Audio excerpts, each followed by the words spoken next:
Well, buckle your seatbelts. We're going to study the entire Bible today.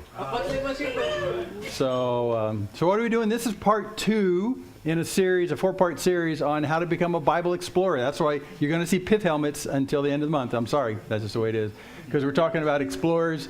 So this whole series in the 4 parts, we started last week on where do you start, and then this week on what's the map as an explorer, then tools of the trade next week, and then habits of explorers. So the whole idea, I think I'm coming out of the floor monitor, Glenn. I think. I can. No. I just unplugged the floor monitor. Okay, so I'll plug it back in later. Yeah, that's okay. Oh, I'm not there. I'm not there at all. I'm there. Yeah. Yeah. I was too. So that's why it just changed it. So anyway, this is aimed at someone who wants to get into the Bible and doesn't know how to do it. Where do you start? What do you go about it? I mean, it's very disorienting, because if you just take this and flip this open, it's like, man, I don't know. There's a lot of words. So, so how do you do that? And it's been my really great delight for years, relating to people who come to the Lord freshly.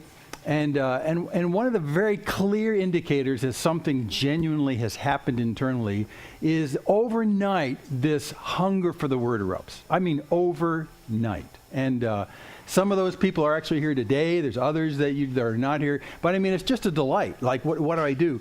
And when they find things kind of by accident, but it's actually the Holy Spirit, they'll find things and they'll say, hey, have you ever read this? And they'll read it to me and I go, I know, isn't that great? So there's, John 3:16. That's a great verse. So this is what we're aiming at people who are really motivated already to get into this, and then to find out how to do it. So that's why last week we started with, where do I start?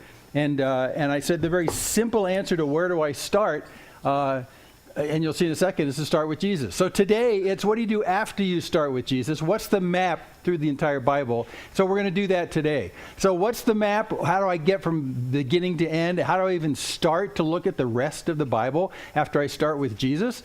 Well, okay, so here's the doofy pith helmets. I told you, a lot of pith helmets. What are pith helmets made of? Yeah. Exactly. Okay. What is pith? Stuff to make hats out of. I think it comes out of plants, doesn't it? Yeah. It's the middle of the plant. I thought that's just what smart people were. They're pithy. Okay, so what I said last week, because this is so disorienting, it's really not one book. It's a collection of many books, all right? And it's more like a library than it is a book. In fact, a library in other languages starts with a biblio. So it's really a library. So when you realize it's a library, and in this library there's a lot of books, and what we normally do in a library to find books is we use one of these. At least we used to.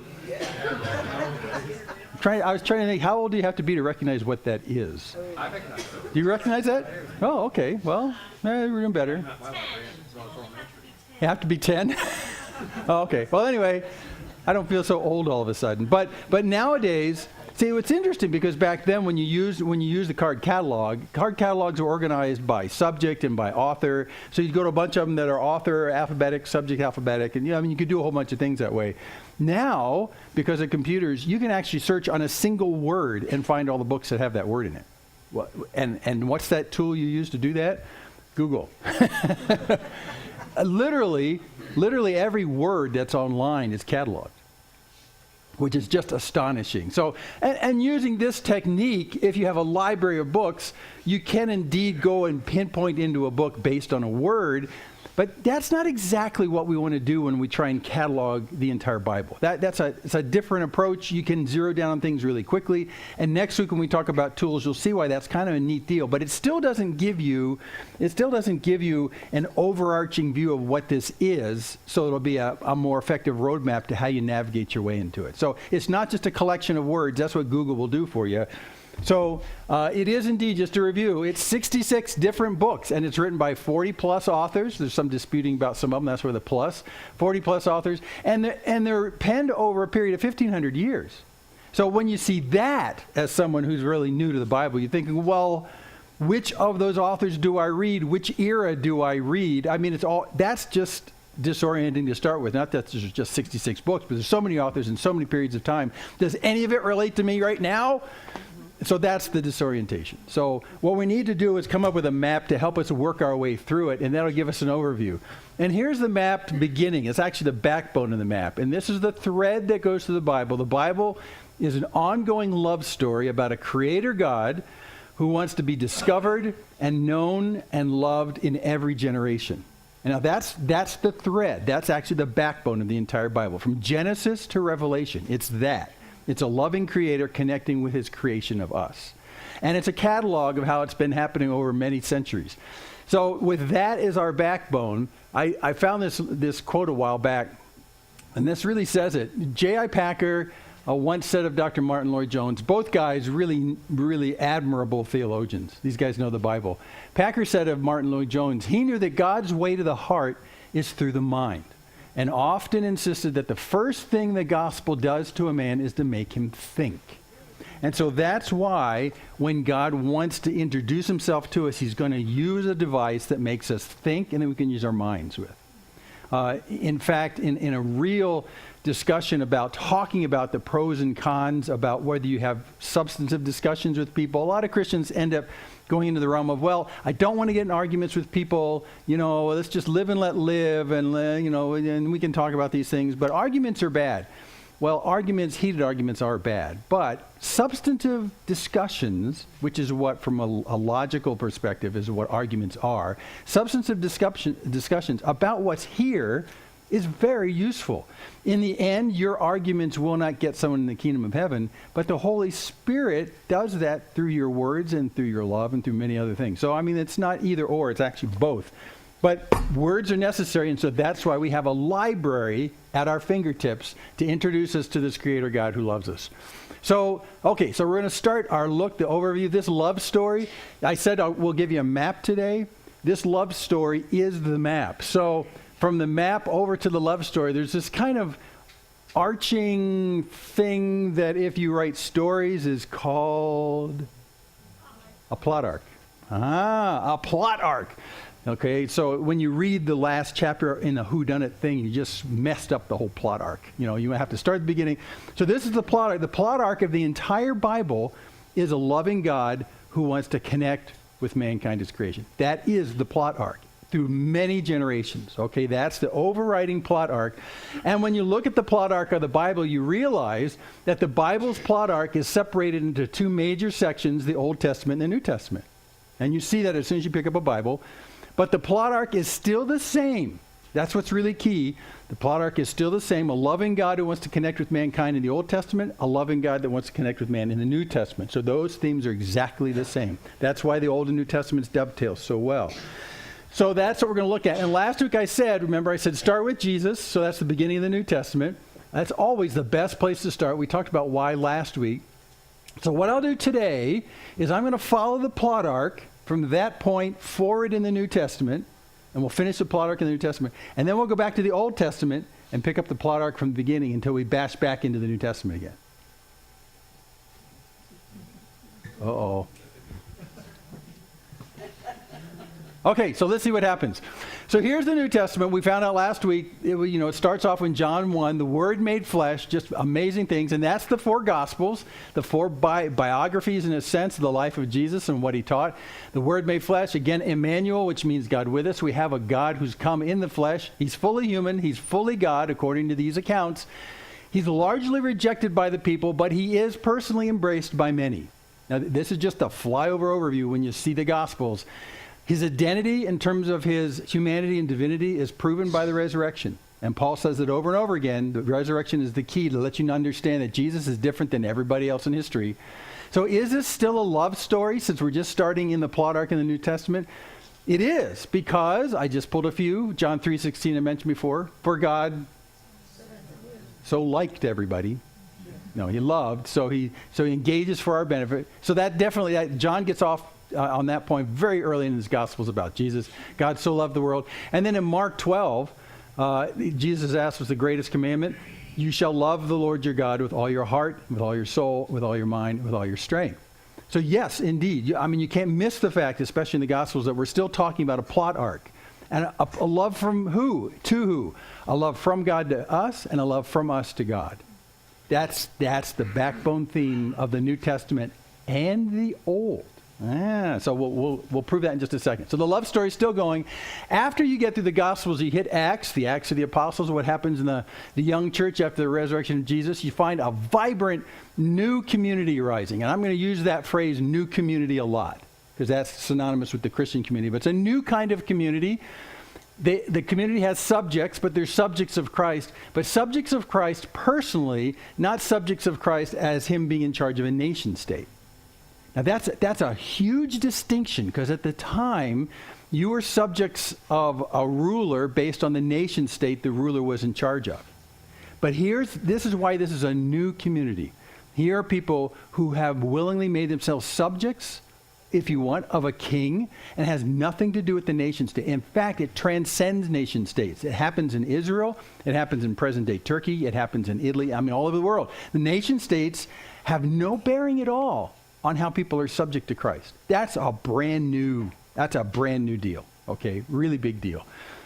Also, as you go through Acts, you find that there's eyewitnesses who eventually carry the news of Christ's offer worldwide. When I say worldwide, I'm talking largely the Roman and Greek world. But they carry the news about Christ's offer to mankind worldwide. Paul's a good example. And as a result, many new communities emerge worldwide. You see those happening in Acts. And then it turns out to expand their influence, the eyewitness influence is expanded to these new communities by distributing written accounts. And when they write to these distributed new communities, they're books like this. Letters that are written to Galatia, which is in the center of Turkey right there.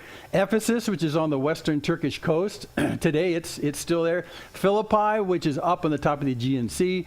Colossae, which we looked a few weeks ago, is also in central Turkey. So there are some of these letters that were written to the new communities to help them get moving along, to get their ideas straight. So when these letters were sent out, they were sent out usually by Paul, by some of the other apostles. They got sent out to these places. The places read them aloud. They traded them, just like trading, baseball cards. They traded them around. They made copies, and they ended up circulating very popularly through this area of the world. And as a result, hundreds, if not thousands, of copies of these formative letters went all over the place. And as a result, there were so many of them. We have a lot of them today. And as a result, we dug them out of the dirt and we have them here. Okay, so that's what those are. But not only were there letters written, well, there's more than just those regions. There's also the regions, if you go back to Italy and Rome, there's a big letter written to Rome, big letter written to, Rome is where it is today, and it's now called Rome. Yes, it didn't change. Corinth, and Corinth is still there today. It's like the trading neighbor over in Athens, though it's more popular cities over there. Thessalonica, which again is also up in the top end of the Aegean Sea. So those are more letters that were written, more substantial in size than those first ones. So we have those in the New Testament where they're just trying to get these new communities to sync up with God's Word and the truth, and we have those in the Bible. I list these in a funny order because if you're learning how to read the Bible and you get past the Gospels and then you get past Acts, which is all great collections, and you get into these letters to the regions, I recommend you read them sort of in this order. And that's not a rule. You don't have to. But in my experience, those smaller letters, the top four, are really nicely condensed, very clear statements of who Jesus is, who we are, what God's plan for mankind is. They're nice and tidy. So go in there first so you can understand where we are, and then work your way down. The reason is because the books get bigger on the bottom of the list and more in depth. So, someone would probably take offense at my list and say, no, you got to put Romans first. Well, yeah, okay. Well, no. I think what you need to do is get under your belt a book like Colossians or Philippians or Ephesians. Those books give you almost a flyover version of Romans. Then if you want to get deeper, read Romans. And I'm not saying don't read Romans because it's awesome. When we were first dating, Dorothy was a waitress in a pancake house. And closing the pancake house at 1 in the morning, 2 in the morning, something like that. So I would go over, since we're dating, I'd go over and I'd take up a booth in the back of Uncle John's Pancake House in Palo Alto. I'd take up a booth back there and wait for everyone to finish eating food so she could clean up the restaurant, and then we could leave and lock the doors and all that kind of stuff. So I was always sitting in the back booth saying, well, God, what do I have? What can I do? And I carried around a pocket Bible.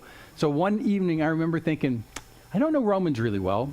I'm going to read all of Romans sitting right here at Uncle John's Pancake House. And I went through all of Romans and was just blown away.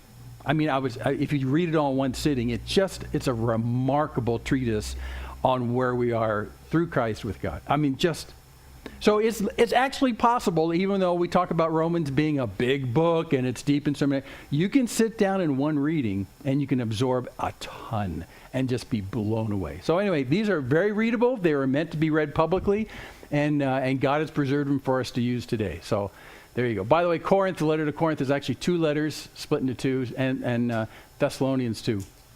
Well, the eyewitness influence is also expanded by writing letters to and from individuals in the New Testament, not just churches and regions. And those you see named here, things like, these are just people, Titus and Timothy and Peter and John and James and Philemon and Jude. And here's a picture of Peter and Andrew, actual snapshot taken at the time when Jesus is calling them. But I just want to emphasize that when I talk about individuals that were written to or from in the New Testament, they're not all theologians. I mean, the only one that's close to a theologian is Paul, really, because he's got Jewish training. The rest of them largely are just blue-collar guys, really. And so it's meant to be spoken and received by common people. So these letters are not real highfalutin in that sense, but the doctrine they have in them is just exquisite. It's just remarkable. One of the greatest contrasts when you read the Gospels is you look at Peter, this guy Peter, who's the guy on the left in the picture right here. I don't know. Anyway, Peter, when you read the Gospels, Peter's got a little bit of the doofus gene. Because he's constantly sticking his foot in his mouth. I mean, we love to make fun of Peter. We know we're exactly like him, so we're heartened by the fact that there's normal people who do silly things in the Bible, and that's Peter. He's impetuous. We just love Peter. And you see Peter in the Gospels, and then you pick up and you go over to 1st and 2nd Peter, these letters that he authors, You go, wow, what happened to this guy? I mean, really? Like, what? What? So it's a remarkable thing. Same is true of John. John's largely silent in the Gospels. He says a few things. But then when he starts writing these letters, and you guys went through 1st, 2nd, 3rd John. You guys finished yet, by the way? Okay. Wow. What astonishing truth is in those. So anyway, we have these letters written to these guys. And again, what I do is I recommend you read them sort of in that order. That's just Jim's preference. If you're looking for an order to go through these letters written to guys and from guys, that's not a bad way to do it. You could scramble those in it. We could probably have a debate. I don't think anyone would put Jude first. Jude's an interesting book, and it's very short, but it's interesting. I'll just leave it at that. So anyway, by the way, too, when the early church in the 2nd and 3rd century is going, the book of James had a lot of debate from people about whether we ought to take it really seriously. I mean, seriously enough that we should actually propagate it to the other churches. James is one of the last ones that got accepted because James seems to reverse the idea that you're saved by faith and not works. But that's a misreading of James. That's a gross misreading of James. So when you look at James, that it doesn't reverse that. But that was the common thinking at the time. If it reverses Paul's idea of being saved by faith and not works, James undoes that. And when you read James, you find it doesn't undo that. In fact, it adds a nice dimension to clarify what he means. So anyway, that's just my general recommendations for that.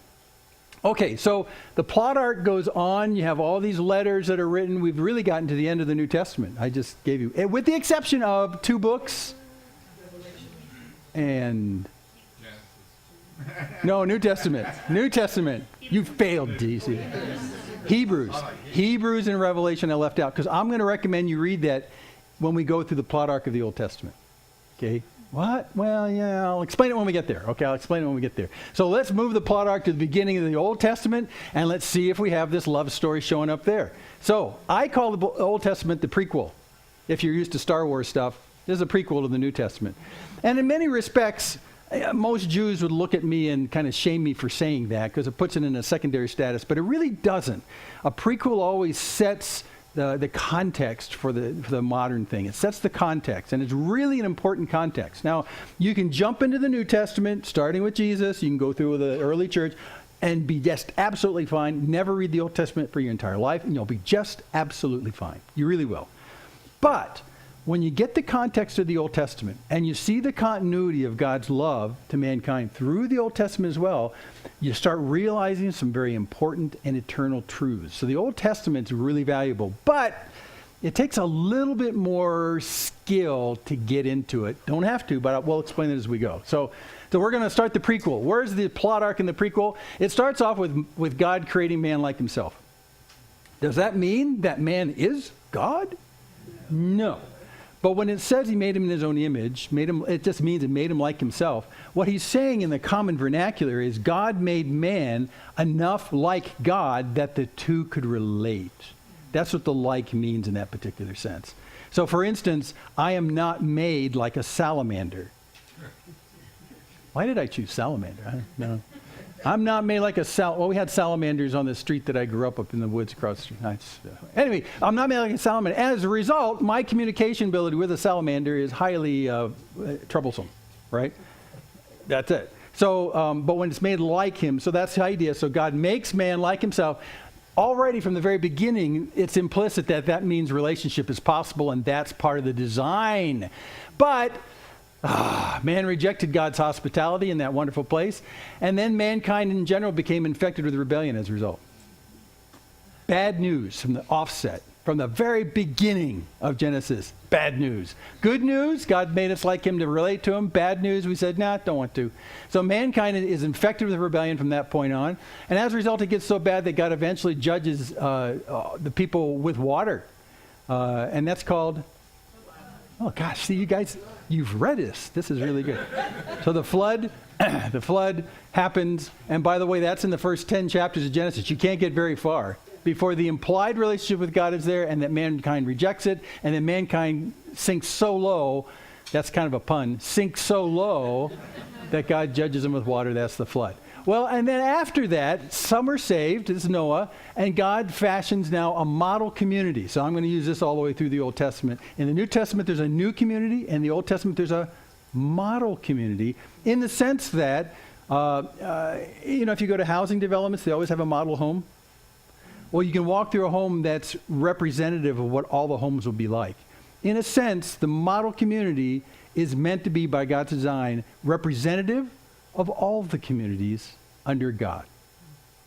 So it's not just this one model community, it's meant to be everybody. So through this model community, Israel, God decides to demonstrate to the world what its intentions for a relationship are with mankind. And he establishes this starting with one man, Abraham, a man of great faith, and then his son Isaac, and then his son Jacob. Jacob has a wonderful wrestling match in Genesis. If you haven't read it, it's pretty darn cool. Doesn't come away totally unscathed. But then his name is changed to match his wrestling match. And means basically he wrestles with God. He's always at odds. So his name is changed to Israel. Oh, I've heard that name. Yeah, that's just Abraham's grandson. And then Jacob has 12 sons, and that's the 12 tribes of Israel.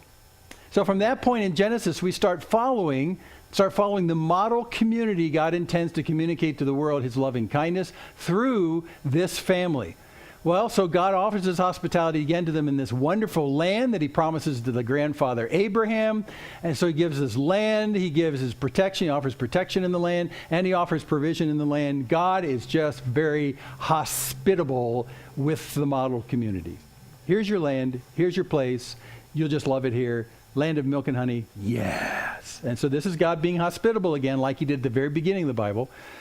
That's Genesis. But there's a little bit more of Genesis. The model community is assimilated. And if you're into the Borg and Star Trek, you know what that means. They're assimilated into another community. And so suddenly they are not their own standalone community anymore. They're assimilated into another one. We're talking Egypt here.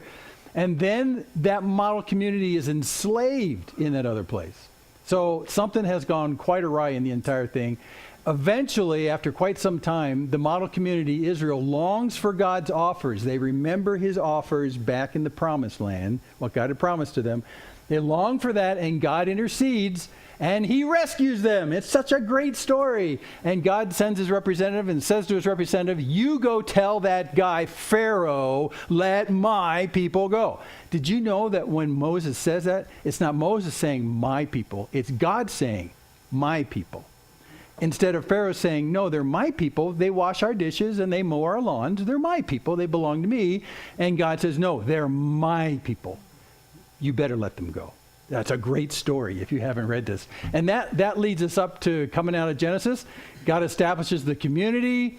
He escorts them to the land of promise. Israel, unfortunately, disbelieves God's hospitalities. He takes them back to the land. Can you believe that? They disbelieve God's hospitality. So God says, okay, I'll offer it to your children. So the offer passes on to the children, and God escorts the children into the land. Ooh, so that's Exodus, Leviticus, Numbers, and Deuteronomy in very short fashion. and by the way, if you want to get into the Old Testament, I recommend you take these first 5 books, Genesis, Exodus, Leviticus, and Deuteronomy. They are foundational to everything in the Bible. Absolutely everything. In fact, we talk about Romans with Paul writing Romans, deep, long, wonderful treatise on our status with God and how we got to be that way. Paul is triggered into the discussion in Romans with Abraham because he says Abraham was standing out under the stars, and Abraham finally agreed and believed God's promises. And Paul says, check this out, read it for yourself. His faith was counted to him as righteousness. So if faith is a big deal, let's talk about that. Poof, Romans. So it's really founded there, and you miss that bigger picture if you don't do that. Anyway, these are great books. This to the Jews is called the Torah, the first 5 books. We end up using a more Latinized term, the Pentateuch, penta meaning 5. So just really foundational, super, super foundational. This is where I want you to read Hebrews. After you get through the first 5 books, okay, and you get in your mind what's going on, how God establishes this model community, the temple that's there, the sacrifices that go on, the role of priests. I mean, everything you see in those first 5 books and the model community. Then take a pause and jump forward and read Hebrews. Because Hebrews is meant to connect the New Testament to this part of the Old. And it does just a hugely cool job doing it. Huge. But if you don't understand these first 5 books, you won't get Hebrews. So that's why I recommend that. Hebrews is one of my biggest surprises as a Christian. Just an extraordinarily wonderful book. But you got to know the first 5 books of the Bible to do it well. Okay, so from there, as we continue on with the plot arc, okay, so Israel does indeed step into the land of promise. The children are the ones who are actually in exile out there. They step in the land of promise. They find evil squatters are there, and they're displaced. And then the 12 tribes settle into various regions throughout the area. When they went to a particular region and said, our tribe will be here, they would say colloquially, the lines have fallen well to us.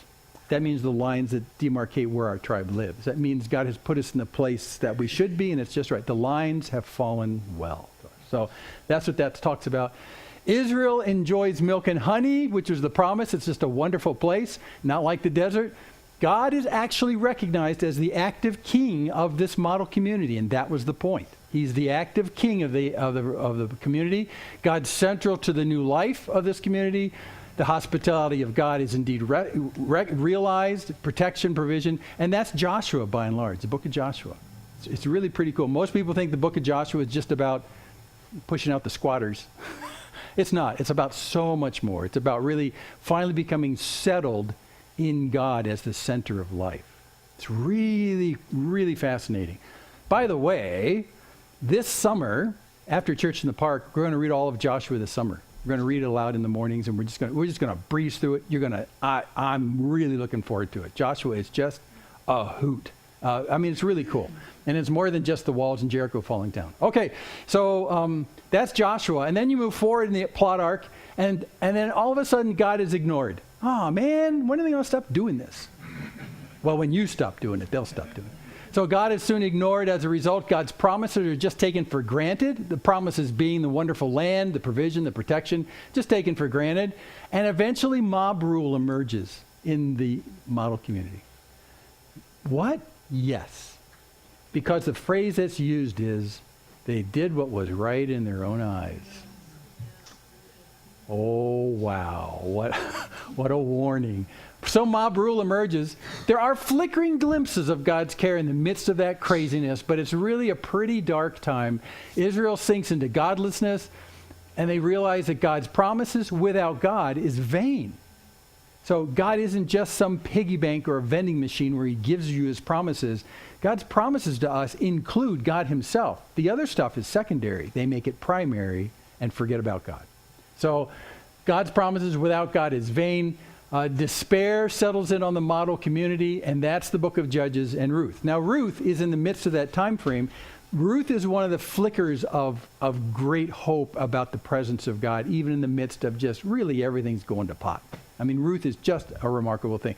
But it's written during this crazy, wild time where everyone is just doing what they think is right. But then there's Ruth, there's Naomi, there's Boaz. Whoa, I love Boaz. Whoa, whoa. I've told you this before, but when I get sort of down about the junk that's where we live, and I wonder, is there anyone who acts in a godly way? Is there anyone who displays the loving kindness and the virtues of God, who has resolve and who's bold and does good? I think I gotta pick myself off the floor. I'm going to read Ruth today because I want to get to Boaz. Ruth is a short book, by the way. It's really short. But when you get to Boaz, the kinsman redeemer, what he does for Ruth. Oh, okay. We'll move on. So after Ruth, and after this crazy time, Israel says, we know what our problem is. We need a king. Because they didn't have a king. So, and they say, we want a human king. They actually come to God through his prophet, and they say, we want a king. We want a king. We want a really good king. Like everybody else has kings, we don't have kings. We want a king. Now, all through that entire dialogue, they're saying, we have a king who's God, but we don't want him to be king. We want a guy who looks like their king. We want a guy on a big white horse who stands head above other people. We want someone who looks like a king. And in fact, God's mouthpiece, Samuel, gets really ticked off about this. I mean, he's ready. If he had a machine gun, he'd just be mowing people down. He is so mad at the people in Israel, so mad. And he goes to God in one of these great scenes in 1 Samuel. He goes to God, says, God, you know what they're saying? They reject you as king. This is wrong. This is your land. You're providing for them. That's a deficit, and they don't want you. And you can hear God saying, no, Samuel, just chill. Let's let him have a king. And that's what happens. Yeah, so God allows a king, and they choose poorly. They choose poorly, a guy named Saul. And then after Saul goes away, God chooses a replacement. Actually chooses a replacement before Saul goes away. And he chooses a replacement with a deliberate agenda. God says, I want to get a guy who's the prototype of the ideal king to come. Who's the ideal king? The ideal king who will be in charge of the model community, which will represent all communities under God after that. He will picture the ideal king. And since this guy's qualifications is something that's internal rather than external, I'm going to have to choose a guy whose heart is lined a certain way. I judge the inside. So you see God doing this, and he's a man after God's own heart. That's exactly what it means. So in a sense, God's going to pick a king who would rule in the flesh the same way God was if he was in the flesh. Now, will this guy be perfect? No. Darn. There's just a lot of sin in the Old Testament. This guy's not perfect. In fact, he does some of the most egregious sins in the entire Old Testament. I mean, ugly sins. But still, he's a man after God's own heart, and he becomes the template of expectation for the ideal king who's going to come in charge of the model community. He sets the template, and God does this on purpose. He does this on purpose. Great section. So he becomes king eventually. God then goes back to providing and protecting for the country because God, in a sense, is really king through this guy. God's promises and God's presence are rightly balanced in the community. Not just God's good things, but God himself is balanced in the community. And indeed, the king's son himself follows in the father's footsteps. Now, these are the books of 1st and 2nd Samuel, 1st and 2nd Chronicles, 1st Kings. Most of those, you'll see that. And so, the original poor choice king is Saul, and then the good king after him is David, and then David's son is Solomon. And then after that, things sort of go to pot again. Darn, it's just like a roller coaster. And God's trying all the way through this to love these people and have them love him. And it does happen. It does happen in certain points. But then just when you think everything's great, and you think it's going to cruise forever, it goes, okay? And we're right on the cusp of one of those right here now. Because after Saul, boo. After David, yay. After Solomon, yay. Well, a little boo, but yeah, okay. Then everyone in the country, in this model community, decides that they want their own person to be in charge, and they can't agree on who that's going to be. Before we get to that, though, during this time where we have these great people, and the kingdom is doing really cool stuff. In fact, the kingdom is doing what God had intended, especially through the time of Solomon. People around the world we have in these patches look at what's going on there and say, what are you guys doing right? And so Queen of Sheba comes up and she says, hey, I've come for a tour. Solomon gives her a tour. And so he gives her a tour. And after the tour, he says to her, what do you think? And she has this very famous phrase in the Old Testament, I was not told the half of it.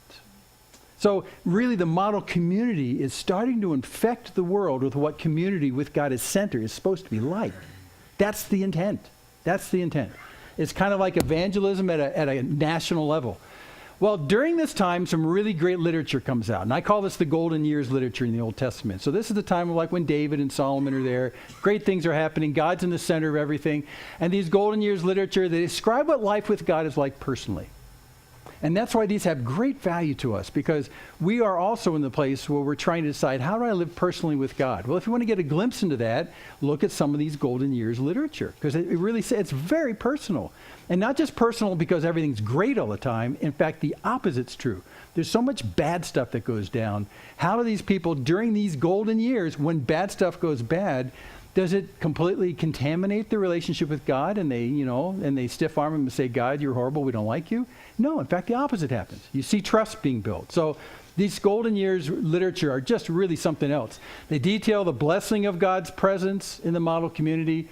They talk about the genius of a God-centric life, which we tend to forget about, and they did. This is history. This is right here in the great golden years. It talks about life for man the way that God intended it to be. So this literature is it's awesome. It's really, really awesome. It talks about God's blessing to us is not stuff, it's God himself. That's why the gospel, the good news, the gospel is not stuff. The gospel is God himself. That's the good news. Being near. So that's described right there. Also, it's a testimony to the world of God's wider invitation and offer to everybody. And so that's what you find in these golden years literature, and that's like Psalms and Proverbs and Ecclesiastes and the Song of Solomon. So these are written by David and Solomon and a handful of other people. During the midst of this time, it's not an easy time. There's still problems in the community, but it's how you live life in the presence of God, personally connected to God. They're really valuable. So I would amend my first thing, if the where to start thing, start with Jesus, always a good idea. If you want to add a little bit to that in the Old Testament while you're learning about Jesus, go to the Psalms. And this is why during World War II, when they would print pocket Bibles to give to the servicemen, they would print the New Testament and Psalms, because it talks about personal relationship with God. Now, what you lose in Psalms by not knowing the history that Psalms is written is you don't understand the context of why some of these things were written.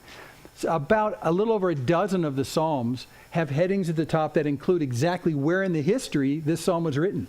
And so you can do this great thing. I did this study years ago here, where you go back into the history parts of the narratives and you read, like, for instance, what David is going through, and then you jump forward and you read the Psalm that he wrote in the midst of that problem. And then you see how they go together or they don't go together. And it's fascinating. So that's how the context helps a ton of that. Great stuff. Proverbs is called wisdom literature. It's also a really good one to look at because it tells you what Solomon has learned from God during his life of listening to God's wisdom. So, and Song of Solomon is, it's wonderful, yeah. I was going to say it's not appropriate for work. That's not the right word. But I mean, Song of Solomon it really is a glorious commentary on the relationship between men and women. I mean, it's sweeter than sweet. It's just a remarkable thing. But it was also controversial. Joseph Smith said it should not be in the Bible because it was a little bit too lurid. And I think that's true to this day. Is that true to this day, Darren? Do you remember? I don't remember. Okay. But that's true. Song of Solomon, I don't think so. Okay, so we go past that, and so the Civil War comes. That's because of this dispute about who's going to be the next king. Solomon dies, and so some group says we want this guy, some says we want this guy. Of course, the people in the South who are much more connected with the temple and the life of God in the temple there, because it happens to be in the nation of Judah where the temple is, they say, well, what we need to do, you had David, the man after God's own heart, you have Solomon, this wonderful great king, the son of David, and now, of course, the next king's got to be Solomon's son. And the people in the north say, I don't think so, and boom, Civil War. Civil War happens. It's just too bad. And the northern kingdom, they're largely without God. Largely, that's how they go. They separate spiritually that way. The southern kingdom, which is largely the nation of Judah because it's big down there, they're largely with God, not 100%, but largely that's kind of how it goes. And then as a result of that, especially with the northern kingdom, since they're largely without God, God slowly withholds his protection. Remember, that was his hospitality. He withholds his protection. The northern kingdom, as a result, is quickly assimilated. There's a lot of assimilations. And so some dudes come down from the north, and they see there's no protection from God, and they just yank them away into captivity, and they turn them into dishwashers back in their homes. So that's what they do. They literally do assimilate them into their culture. That's the Assyrian culture. And then the southern kingdom, unfortunately, it takes a little while, but the southern kingdom gradually comes to ignoring God as well. Oh, no, really? Yes. And as a result, the southern kingdom is later assimilated again. Now, this is like 150 years later, by a different group of bad guys from the north. Nebuchadnezzar, the Babylonians. Yeah, so they get assimilated. And this is really meant to be, from God's perspective, a reminder of the fact that, look, you're in the land, but the reason that you don't have invaders coming in is because of me. The fact that you have these wonderful crops and stuff like that is because of me. Is that really true? It is actually, because God planted them on the top of a ridge, mountain-wise, and that ridge doesn't have any rivers flowing on it because it's the top of a ridge. So God said, I'm going to put you there deliberately so that you'll always remember that your plants are growing because I gave you rain, because I gave you dew. So it's a constant dependence upon God. So that in contrast to your life in Egypt, where all your plants were watered by irrigation from the Nile, now you realize that every day your plants grow because of what I give to you. So God did actually do. That was a reminder delivered. So when they started to forget that God was doing all these things actively, God says, well, I'll just remind you what I was holding back and what I was giving you, and we'll just withdraw them one at a time. Okay? That's what God did to the model kingdom, north and south. And then they found out that life outside of God's land of promise is poor, but it's not entirely without God. So now they're assimilated, they're outside of that land, they're outside of the place. In a more literal sense, they're living outside of the promises of God. And they're living in other kingdoms. But that doesn't mean God can't reach them, because you have some bright spots that happen while they're being held as slaves in other places. Think people like Daniel and his buddies, stuff like that. So there's bright spots there, and God is represented while they're out. But they're in general, the model community is not a community anymore. They are slaves to someone else. They're washing dishes and mowing lawns for somebody else who believes in pagan stuff. And in a way, it's another way of God saying, so, you want to forget about me and you want to start thinking about pagan gods? I give you all the pagan gods you can stomach. Here we go. Go live with the pagan god people. So that's actually these books. 2 Chronicles, 2 Kings, and Esther is in there. That's during this time period as well.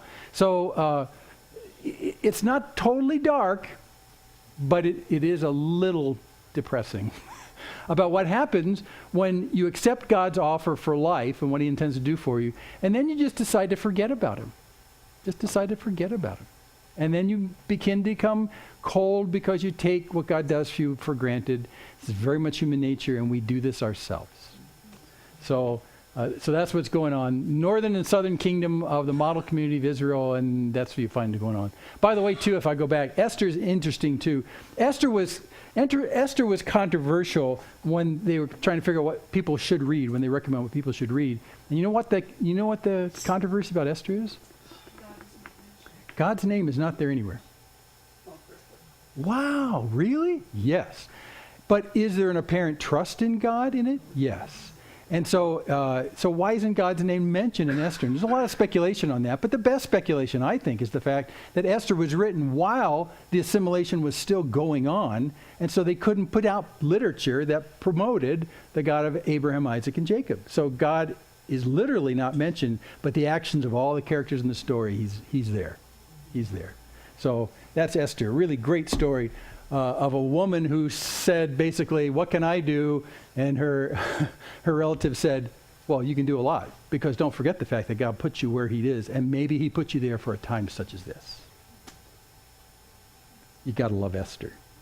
In fact, in the Jewish community, they celebrate the book of Esther every year. Did you know that? And they don't celebrate a ton of stuff, but Esther is right up there. And when they do Esther, they dress up like the characters in Esther. It looks like Halloween in Jewish synagogues. They dress up like the characters in Esther, and then they do a public reading, and every time the bad guy's named, when they read, they just read Esther. When the bad guy's name is named, they try and drown out his name by making noises. They bring in these big noisemakers, and they scream, "Ah!" And so they're reading through and they're waiting for the bad guy's name, and all the stuff comes out, and then you get this wonderful story about what Esther does. I mean, it's great. I wish we did that with some Bible stories, because there's this great enthusiasm for the fact that in God's estimation, even though the whole world's going to hell and you're in a foreign country that believes in junk, there is still a glimmer that God's working in the most humble people. Really.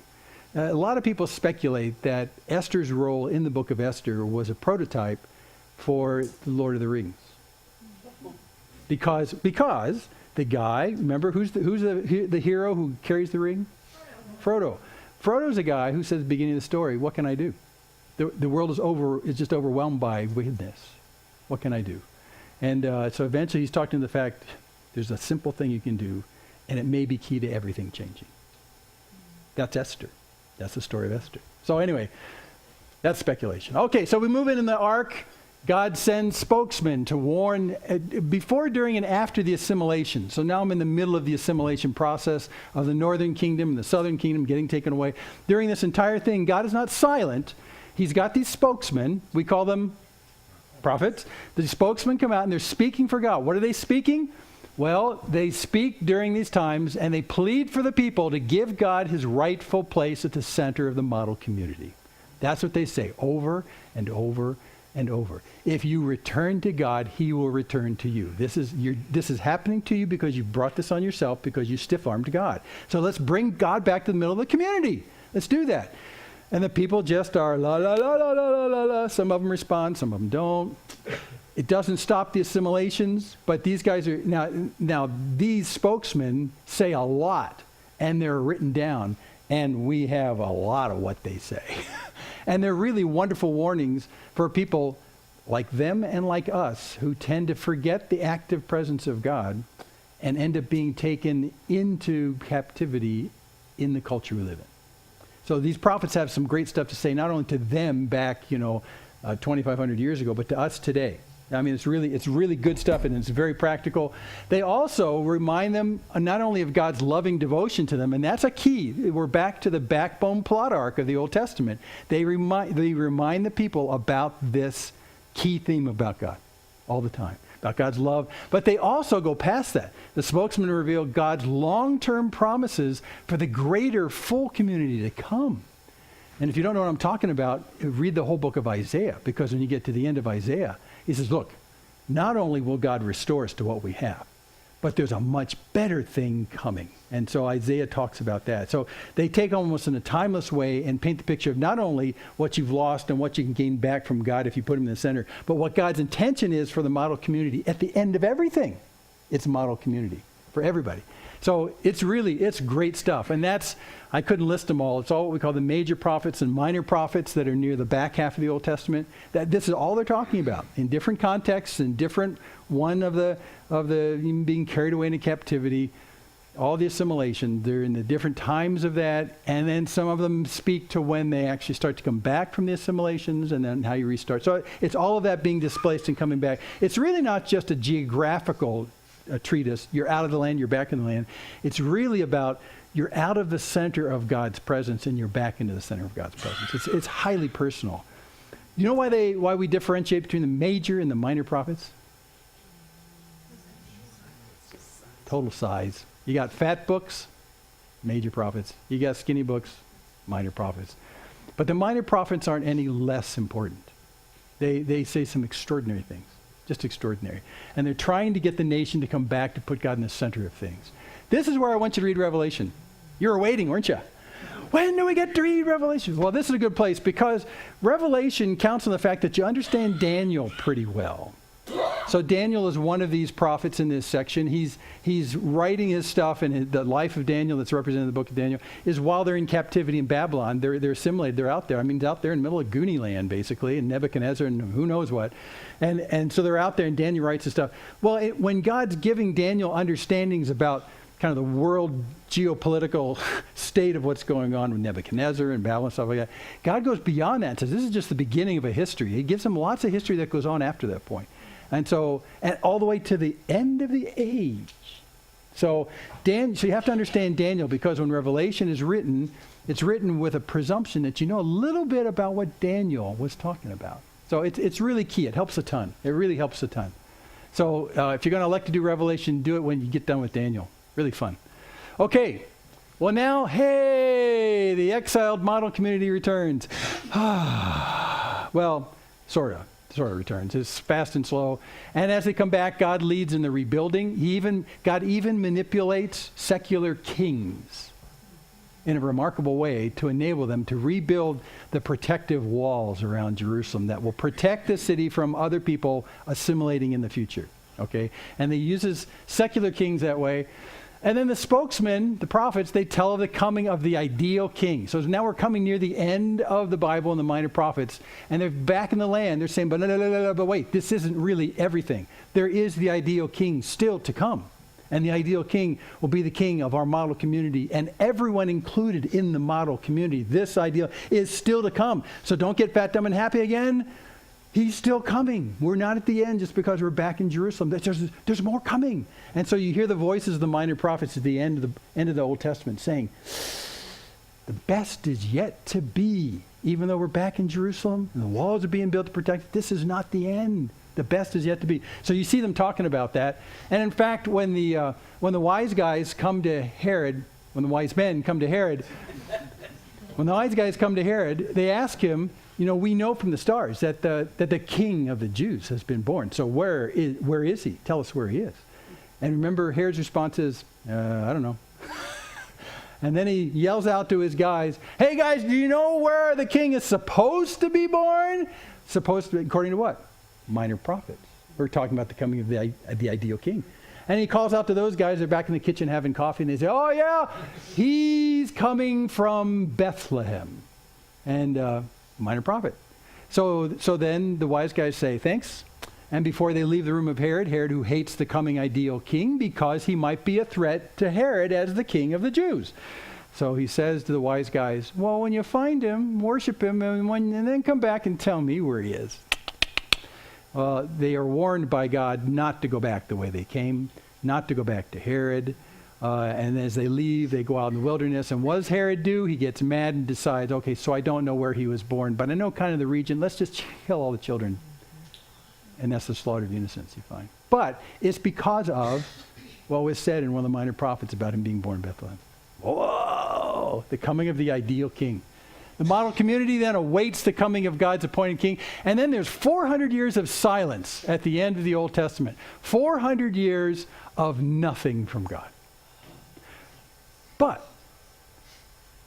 during the silence of those 400 years, something remarkably necessary takes place in the world geography. Really necessary. And what's that? Well, during this silence, we have more assimilations going on worldwide. What? Yes. The first assimilation is the Greek assimilation. Alexander the Greek, right? The Great. Yeah, Alexander the Great, he's around 3 centuries before Jesus, and really gifted commander, dies in the midst of his campaigns in this area that's shaded right here. He never makes it back home to Greece. conquers the world. I mean, it's just remarkable. No one's ever really done something quite like this ever before in history. Because remember, the Assyrian assimilation, they took people from this area and they pulled them back home and said, you need to wash our dishes. Same with the Babylonians. You took people as slaves. It was a resource deal. Whoever had actually taken over the whole world and then had military there to keep people, enslaved in situ where they lived. So this was just a brand new deal. So why is this a big deal? And by the way, did you realize that Alexander the Great went to India? I mean, he went a long ways. He covered ground. In fact, well, I won't go into that. So why is this a big deal? First off, universal language. Because he exported Greek as a language, suddenly all these places over a period of a couple of centuries spoke Greek. It was like what English is today. You can go almost anywhere in the world and speak a little English someplace. During those times, that was unheard of until Alexander the Great brought Greek to the entire world. And then now it was the second language for everybody in the world.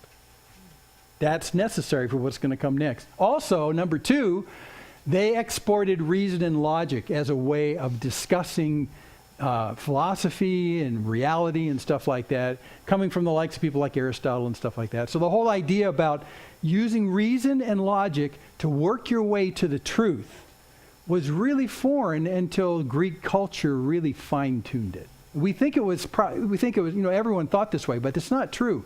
What you do in a courtroom when you try and figure out the truth in a court case, you are relying on Aristotle's rules of reason and logic. Aristotle's the guy, he's the guy that figured this stuff out. So by the time you get to the end of these big assimilations worldwide with the Greeks, everyone can speak a little Greek, and everyone's thinking with good reason and good logic so that they can actually deduce what's true based on what little they know. That's a big deal. That'll also be necessary pretty soon. And then a second assimilation happens, dun, dun, dun, the worldwide Roman assimilation, which happens a little concurrent with the Greek one, but it's a century or two closer to the time of Jesus. But the Roman assimilation is it's really profoundly huge. And so they do this assimilation. They also, like the Greeks brought two great things to what's necessary in history next. The Romans brought two great things too. The first one is the Pax Romana. That's not something you sprinkle on your spaghetti. So, some Pax Romana. Thank you. Yes. No, that's not Pax Romana. That's Parmesan, just to get you straight. Pax means peace. Romana means Roman. It's the Roman peace.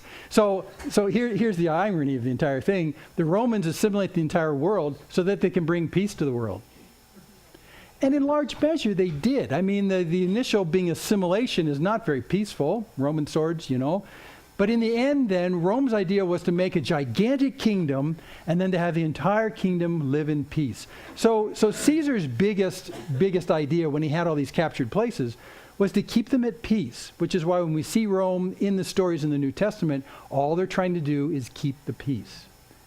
When you disturb the peace, you'll get killed by the Romans. So peace is everything. So it's the Pax Romana. So as a result, you could pretty much go anywhere through the Roman kingdom and you could be okay, which was never true before. You couldn't cross boundary lines in countries before. Now you can kind of go anywhere. It's very much what happened in Europe when they put together the European Union. Because the European Union, you still had to have passports to go between Spain and France and Germany and Italy and stuff like that. When they went EU, you didn't have to present a passport to go between those countries. That's what happened with Rome here as well. So you could travel like that, and then travel, that's it. Roman roads. The Romans built just the best roads of the world. If you ever go touring into Italy, or even in the UK especially, you can still see Roman roads. They still are working today, 2,000 years later. I mean, they're just phenomenally good. We walked some of them in Israel. I mean, they're just really good. They're a little rutted now, but they're still there. Well, what does this mean? Well, because the Pax Romana, you could move around without having to violate boundaries of countries. And because of the roads, you could do it relatively easily. So this started a gigantic movement of people around the Roman area that was never possible before. You could go without having passports checked. You could go on the roads and not be molested. The Roman soldiers were out there to maintain the peace. They were peacekeepers.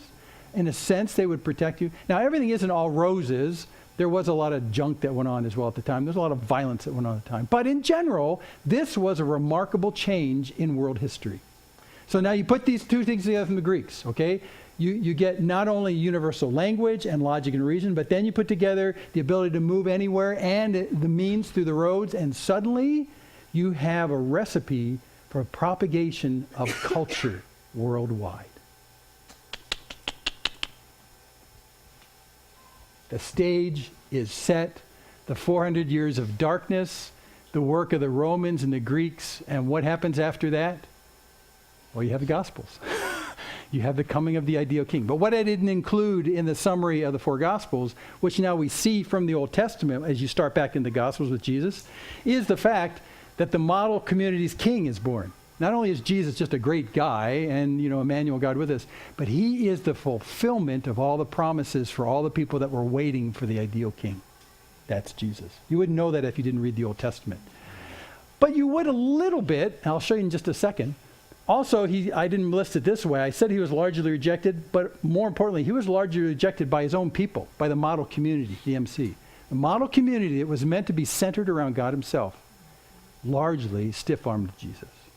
That's a gigantic insight when you read the Gospels. And you know what? You hit it when you start in John.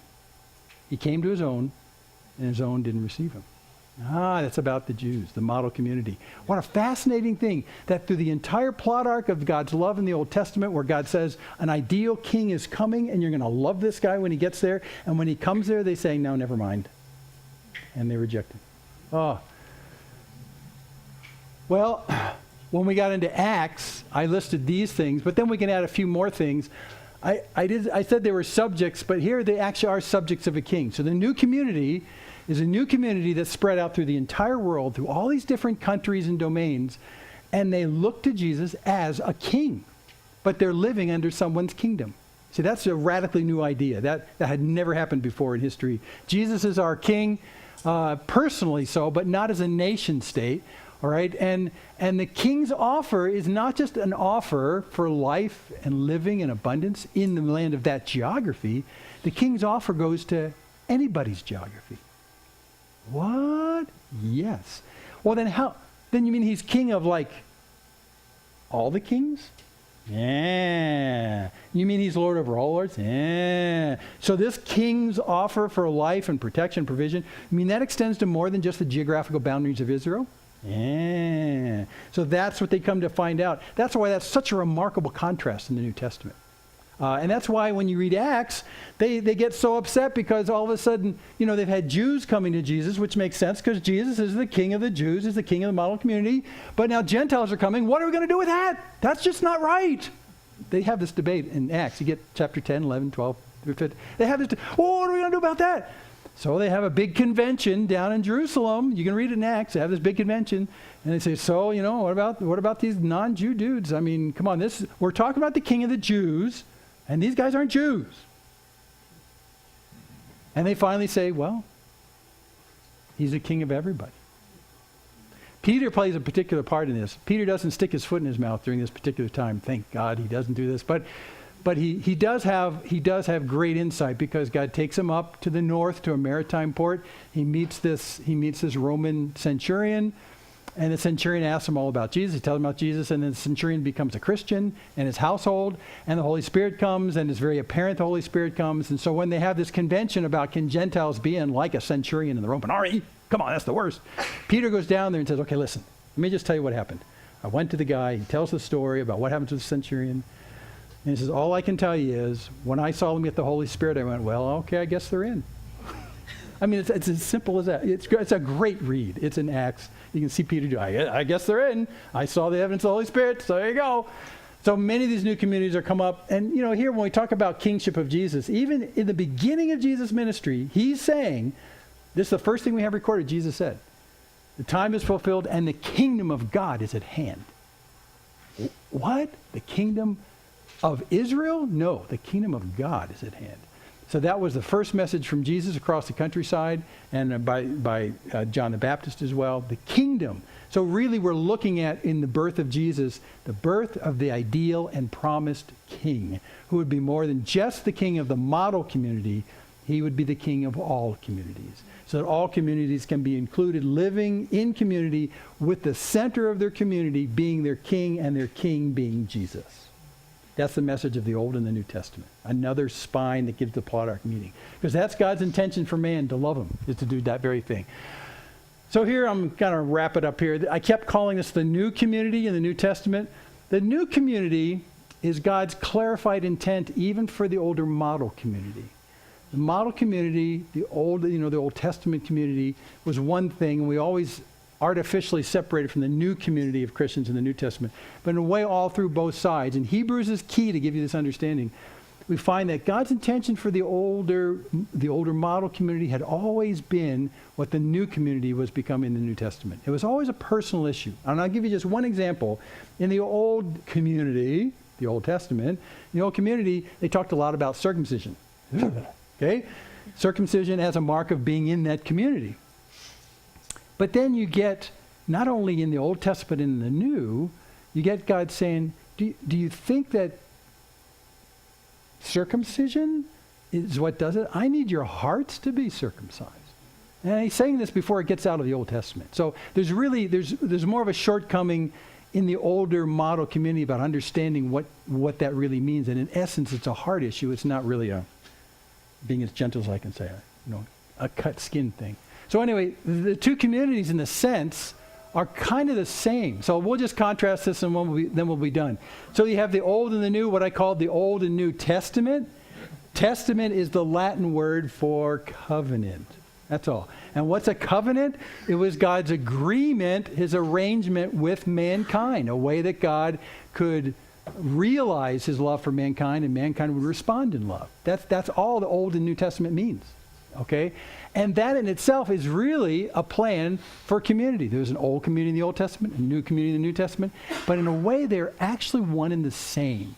Just a little bit different in time, but really the intention is that you love God. In fact, I quoted for you when they asked Jesus, what's the most important commandment? And he says to love the Lord your God with everything you are. He wasn't making that up on the spot. He was quoting Deuteronomy 6. This had been the intent in the old community as well. Okay, so there's really just a ton of continuity in all these things. So there's the model community and the new community, and just some contrasts. There's a ton of contrasts that makes this just a fascinating study. But in terms of who we are, the model community, it reflected a lot about the continual rebelliousness of the community. And I kept telling you about that. Hey,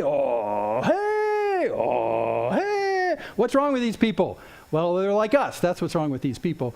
So the good news about this is the fact that God's intention for community with him, with us, does not depend on our times. There's something that takes care of that. Amen. That's who we are. That's who they are in the Old Testament. That's who we are now. So, but in the Old Testament, it likes to highlight the fact that we're really messed up. In the new community, it emphasizes the fact that we are like that, but now we're becoming transformed. There's a real change happening from the inside out. That's the good news about that. And that love is being transformed in us. That's just the short form of that. Just when we talk about the difference in God as highlighted in the two halves, on the model community, you see a God who's unapproachable. Remember the veil over the Holy of Holies where in a sense God took up residence in their midst. You couldn't come past that. It separated man and God. So he's unapproachable. In the new community, he's very approachable. And in fact, it's because in the old community, God was in their midst and wanted to be in their midst. He wanted to be in their midst. When they left Egypt and they went in tents, God went in a tent too. He was right in the middle of the campment. In the New Testament, he's not just in our midst, he's in us. And these are meant to be true actually in both communities, the old and the new. That's what that's meant to be. Okay, let's quit. Use my fancy graphics. So there really is a love story. I'll go back. We quoted Jeremiah 31 last time. This sounds like the words in a wedding ceremony. I will be their God, and they shall be my people. It's a mutual ownership in a way. Okay, so that's very much a love story. And then you get to John, Jesus praying for the apostles and for us by extension. I made known to them your name, and I will continue to make it known, that the love with which you have loved me may be in them, and I in them. So the love story, I'm not making up this as a plot arc. This is there. It's there through the Old Testament. It's there through the New Testament. It's there as part of the model community to testify to the world what life with God is supposed to be like on a community level. It's there in the New Testament as people are all over the world in different communities, but have a community that stands independent of the nation state in which they live, and independent of the local king because they have the King of Kings and the Lord of Lords in charge of everything. So that's the continuity you have in the Old and New Testament, and I have to stop talking. Next week, we're going to talk about tools of the trade, and for some of you, this might have been elementary up to this point, but next week we'll talk about different tools you can use, because this is a wonderful book to read, but this is a great tool to help you with it. Okay, this and other tools. So we'll talk some about those tools and show why you don't have to have those tools. But if you're an explorer, a great tool is a pith helmet and a compass. So we're going to talk about pith helmets and compasses next week. Don't have to have them, but they make life a lot easier. So we're going to talk about that next week. I think you'll like that. That'll be sort of fun. Are we going to sing a song after this? I don't know. Oh yeah, we are. A beautiful name. That's the entire Bible in 45 minutes. Well, an hour and 10 minutes. My apologies. But that's really it. This is not as scary place as you think. But when you go in looking for the plot arc of a God who wants to love mankind and wants us to respond in love, it's everywhere. That's what that's all about. That's what it's all about. Starting from the garden, where he walked in the coolness of the day with Adam and Eve, to the very end where he calls to everyone and says, come. Come. That's God's intention all the way through. Okay, let's pray and I can stop talking. Father in heaven, we thank you for your word, and what an astonishing work it is, and how it draws us to you and surprises us about you and causes us to come to a deeper understanding in our hearts about your intention for us. And so, Lord, I pray that you would be our compass through this exploration, that you'd guide us through what seems like an impossible terrain, give us understanding through your Holy Spirit, which you promised to us, and draw us as a result not deeper in knowledge, but deeper in love for you. So we thank you for all this in Jesus' name. Amen.